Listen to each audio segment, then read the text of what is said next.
Hey, what's going on? Welcome to the Podcast Accelerator, the thrice-weekly show that brings you podcast education, industry insights, and straight-talking reactions to podcasting news.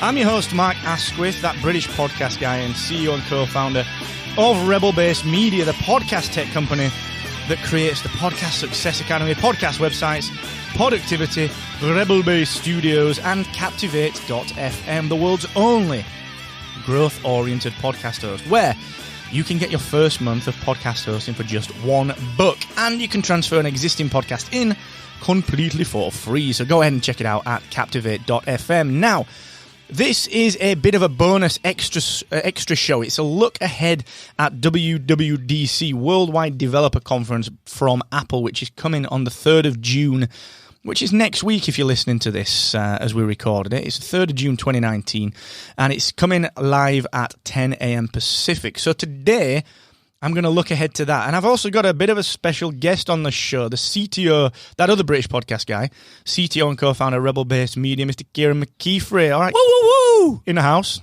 All right, dude? Keith in the house. Keith Hotline. Yep. This is how Kieran answers the phone anytime you call him. He's like, Keith Hotline. Proprietary of podcasters. Yeah, this is like reception. Love it. Don't the reception love it when you do that. So we're going to dig into that in just 1 second. But look, just before I do that, just a quick reminder that AWeber are still giving you 90 days completely for free. So go and check out their email marketing platform. I was talking to some of the survey tools out there. We do a lot of marketing surveys here at Rebel-Based Media. I was talking to those guys about just generally running marketing surveys and how you can kind of grow your audience and you can warm segments of your audience up by doing that. And when we said that we were working with AWeber on the integration side and that we use AWeber for our email marketing here at Rebel-Based Media, they were just over the moon. It just goes to show the kind of pedigree that AWeber has got inside this industry. So please, if you're looking to build not only an audience, but an engaged audience. If you're looking to build some super fans, go and please check out AWeber at markasquith.com/AWeber. Now, Keith, all right, we are going to dig into WWDC. So, 3rd of June, 2019, 10 a.m. Pacific, which is 6 p.m. UK time. We'll probably be watching it over our tea. My favourite time of the year. What's that? Dub. Oh, is it? Yeah. I thought you meant summer. No. Oh, dub. Yeah,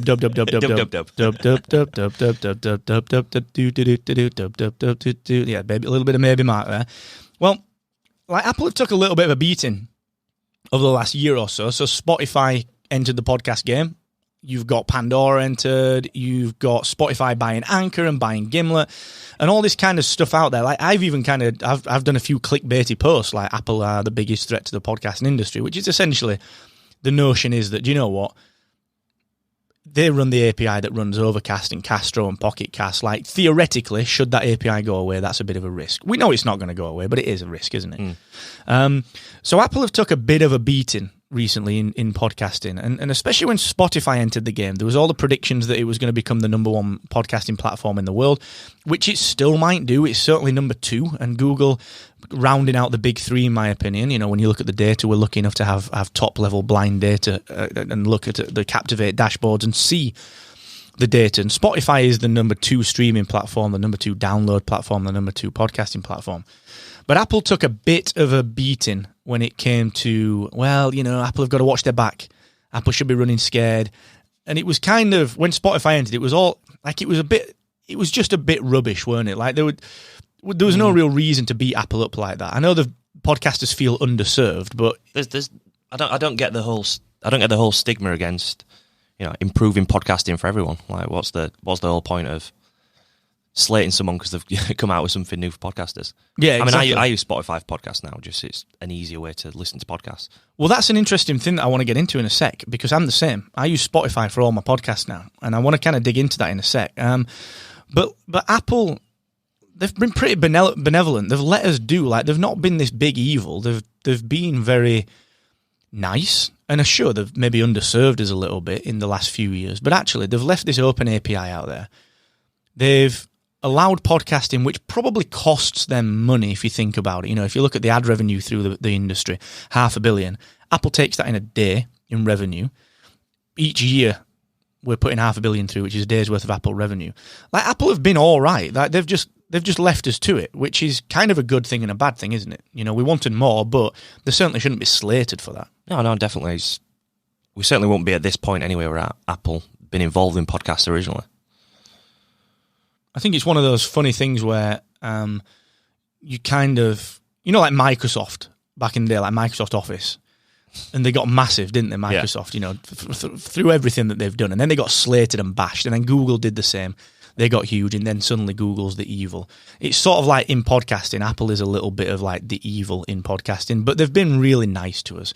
They've let us have the open APIs and so on and so forth. They've let us just do this thing, and they gave us the new tags a few years ago, 2017. They gave us the new tags, the bonus tags, the trailer tags, the seasonal tags, episode numbers, yeah. Which is good for accessibility as well. They're not just thinking do this for the sake of doing it. They're doing it for how easy is it now to go back to an old show and listen to season 1 of a show? Imagine having to screw. I'm listening to a history of World War II podcast at the minute, and it's not seasonal, so I've got to go all the way back down the feed to actually get the latest, the first episode in the show. Yeah, it's horrible, total pain as well. And Apple are looking at cataloging. When they released that episode number update debacle months ago. A lot of people were slating that really negatively and saying why they're doing this, but ultimately it was tidying their catalogue up. It was making it easier for that catalogue, like you said, to be more accessible. Yeah. And I also think it was a precursor to what's coming now. So we've seen in the code that there's probably an Apple Podcasts app on desktop. So when it comes to WWDC, Worldwide Developer Con, we're going to call it Dub from here on in. It's a little bit geeky. But when it comes to Dub, what do you see that they are likely to announce when it comes to podcasting? So we know they're going to do some stuff around Marzipan, which is their new... you explain that because you're a code... Yeah, so Marzipan is basically the ability to port something over from iOS to macOS. So you can technically build an app just for iOS and then port it over easy enough. So you can have stuff like... I think someone's been doing like an Overcast version for Mac. They're going to split up the podcast app as well. Mm-hmm. So Podcast is going to have its own app on Mac OS, as well as like your TV app, your music app. So they're kind of getting the iTunes store and just splitting it apart, which will be cool, but I'm still in two minds about it. It's a funny one, isn't it? Because I understand giving podcasters and podcast listeners a better experience, that experience that that is dedicated to the medium. So the search results should get better. They reactivated New and Noteworthy this week, which, fine, that's all right. But it gives listeners a better way to search, theoretically. You're not having to trundle through all of the other search results, music and so on. And the experience can be tailored much more to podcasts. Having said that, as a podcast listener, as a podcaster, you can look forward to a standalone desktop app from DubDub. We assume that. You can probably look forward to an iOS redesign of the podcast app. Do you think that's on the cards? Maybe. I think there'll be a slight redesign, but I don't think it'll be a complete overhaul. Okay. I think there's still bits to clean up from the last version. So I'm kind of hoping they do make some changes, but I'm not banking on it. Okay, so you think it'll be sort of incremental changes to the iOS? Changes. I think I'm going to go the other way on that one. I think it might be a bigger update because of the last version got so slated. So I just wonder, and I totally agree with you, like you can make some incremental changes and they might do that and focus on the desktop app as the major thing. But it sort of feels a little bit weird that you'd release a big desktop app and then maybe just not do an iOS update. Well, the beauty of Marzipan is that when you do the iOS update, you're also doing the macOS update. Fair point. So, whatever changes they're going to make to the macOS will port over to iOS and vice versa. Yeah, that's a great point, actually. Yeah, that is a good point. So you think they might do... So they might actually do a bit of both. Yeah. So they might run the incremental updates and then run it through Marzipan and actually take the best bits of the desktop app, but yet not fully do the iOS app and maybe re-release that later. Yeah. Okay, that's an interesting one. And that's huge because it shows that Apple are becoming more... they've always been respectful because they've let us do this. But they're becoming more aware of maybe podcasting as a stream of revenue, as a more prominent medium. I mean, all the content companies are in the game now. The brands are putting more money into the game. Spotify are entering the game heavily. You've got Pandora. You've got, obviously, entering the game. It feels like Apple are starting to just now say, do you know what? All this crap where people were saying, they've got to be careful, they're running scared, all that kind of rubbish that people peddled when Spotify entered the game. Feels like Apple have just said, you know what? We've still got this. we can. At the end of the day, we're Apple. We're the original platform for this. Oh yeah, they're always going to have that. Aren't they? They're always going to have the with the original OGs of podcasting. We got this to the platform that it needs to be at. Which I think works in their favour a lot. Oh, it does, and I think anyone that trashes them and is a little bit off on them, maybe kind of. There's just no need for that. Ultimately, Spotify do well, and Apple do well, and Google do well. We all do well. Podcasters do well. Listeners benefit from it because they've got so many more options. Ultimately, there's no downside to this. Right, so WWDC, we can look forward to probably a standalone podcast app on desktop. We can look forward to a maybe some kind of iOS update, whether it's a full or an incremental version. What do you think they'll do anything for podcasters? So the creators? Maybe. I mean, judging by the past, we can see that Apple are very listener-centric. So they always want to focus on a listener as opposed to the actual podcaster, which is fine because that gets the people into podcasting because there's more listeners. Maybe some tag changes. Yeah, maybe a little bit more flexibility in the tags. A bit more flexibility. I do like that they're really tightening down on the word stuffing of titles. I think that's good. It makes it clearer. It makes it look better. And when you look back at that, sorry to jump in, but when you look back at that, so you look back at a couple of things that they've done over the last year that have really annoyed podcasters, so the episode number thing, and then you look at the kind of, okay, don't stuff your titles or your author tags. That's been in an effort to clean the catalogue up, which means to me that they want to give, like you said, the listeners the best experience. Yeah, searchability. It benefits the listener. It doesn't benefit the podcaster, which is fine. But if I want to search for a podcast with Mark Asquith, and I search Mark Asquith, and there's about 10 podcasts that have got your name in the title, I don't want to listen to those. I want to listen to your podcast. It's been a big problem before, sticking author names, sticking loads of different names in a title just for the hopes that someone searches for it and clicks on it. Well, it used to be the advice that a lot of podcast companies, some of the educational places would give out, stuff your keywords, and, fine. It's like old black hat SEO back in the day, when it was all right to put white keywords on a white background back in 1999, things just develop and change. One thing that interests me, and I don't think this will come, we talked about this off air, I don't think this will come in this announcement, but it does make me wonder about listener support. Because I think if Apple put a focus on podcast listeners, which is great, but then they don't put a focus on podcasters will just still kick off because it's what we do.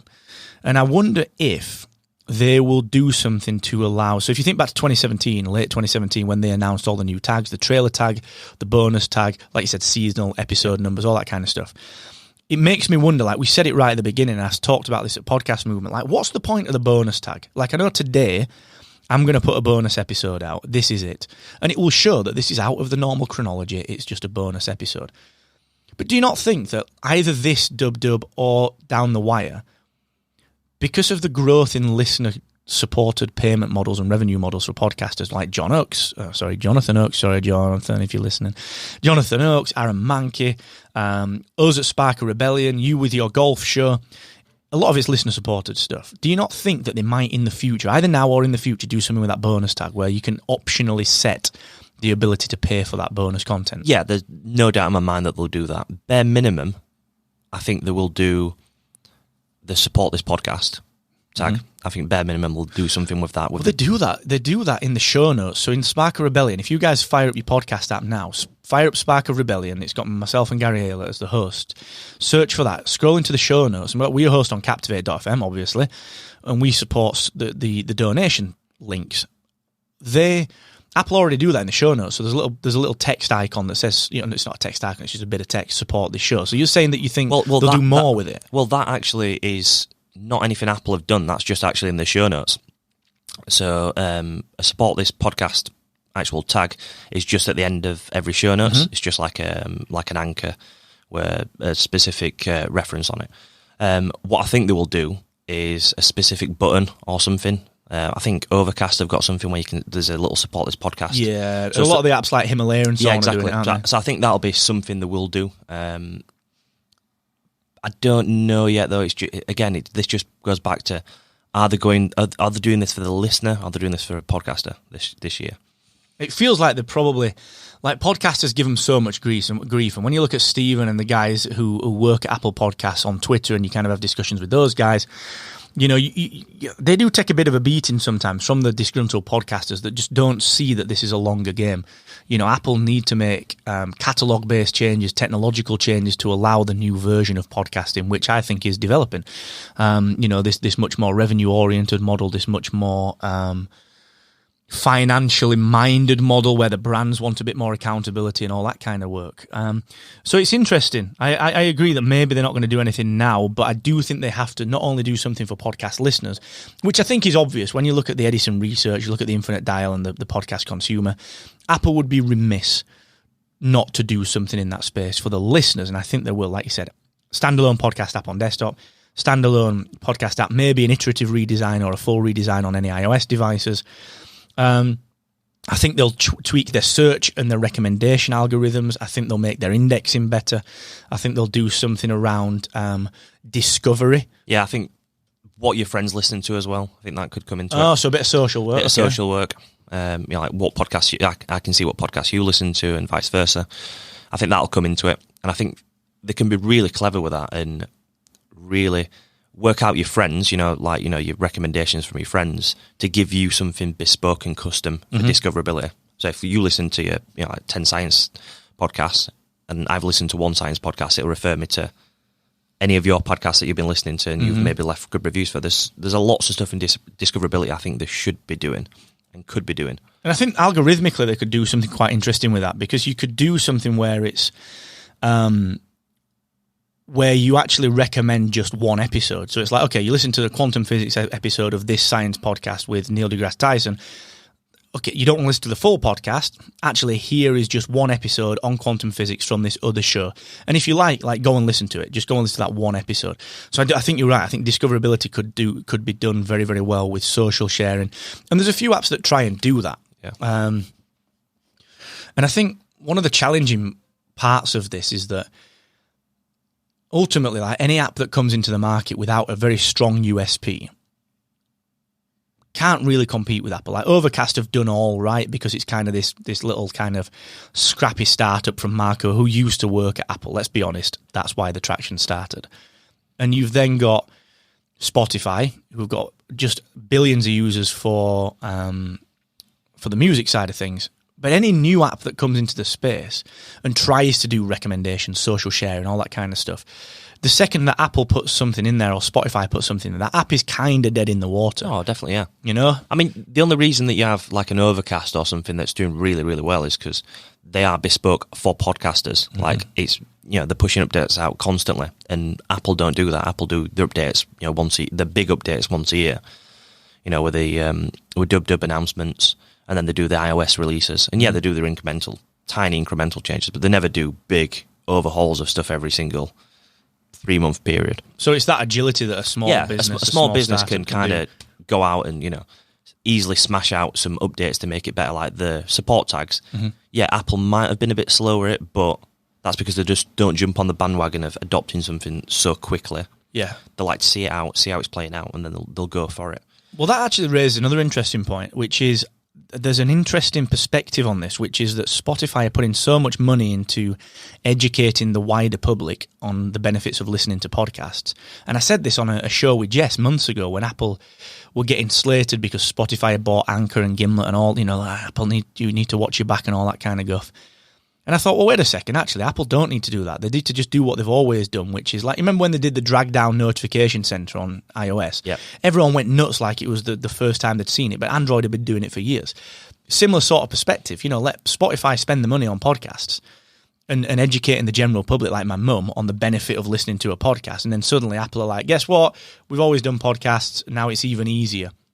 They will get the halo effect benefit of Spotify's investment in marketing, in general education marketing. Yeah, massively. Massively. And, they'll reap the reward from doing something better when they've got the more time to spend on it. Mm. Like they can, again, going back to the point with the sport tags, they can easily do something cool with that. And they've got the ability to do it. They just wanted to see if it's going to be adopted by the entire podcaster network. I suppose it's interesting market testing, actually. Let other people market test it, the little indies. Then when you want to, push in your 30-35% listenership market share, actually, go ahead and start doing it. And it's interesting for us as hosts as well, because there might be things that we've got to do. Captivate.fm might have to, change some tags or do whatever. You might have to update, which I think is great because it means that we can start to develop and learn as well from it. So I think it's an interesting thing. So just to recap then, we reckon 3rd of June, Dub Worldwide Developer Con, 10 a.m. Pacific. We reckon that the benefits for podcasts is very simply standalone podcast app, with a focus probably on search, discoverability. So never has it been more important, in my view, to have great cover art that stands out. You can get all the information on that actually in podcastsuccessacademy.com. Check out podcastdesign.studio if you need some new cover art. Never has it been more important to do succinct, high-quality titles, descriptions, author tags, and just to kind of make sure your show is accessible with decent show notes in there. We think that there might be some kind of iOS update, whether it's an incremental update or a slightly bigger update. And potentially, but probably not right now, some kind of maybe support for listener-supported models, either through the bonus tag or some kind of Patreon-style support. That seems to sum it up about right, doesn't it? Pretty much covers it all. Yeah, cool, man. Sweet. Well, listen, thank you so very much for joining myself and Kieran here on the Podcast Accelerator. Remember to tell your podcasting friends that the show is available to listen to for free in any app that supports podcasts, including Apple Podcasts and Spotify. And if you're wondering what the best next step to take for your own show is, whether you're a new or a veteran podcaster, go ahead and take our short 5-minute survey where I'm going to help you to diagnose and solve the main issue holding your show and your growth back. But not only that, I'm just going to give you the solution to that, but I'm also going to give you access to our free, vibrant Podcast Rebellion community, some weekly free group coaching from me and the team, actionable insider-only emails, and even a free invitation to the Podcast Success Academy. So go ahead and invest 5 minutes now to grow your podcast by heading to rebelbasemedia.io/grow. Cheers, Kev, old son. Cheers. Remember, the more you expect from yourself, the more you will excel. I liked that.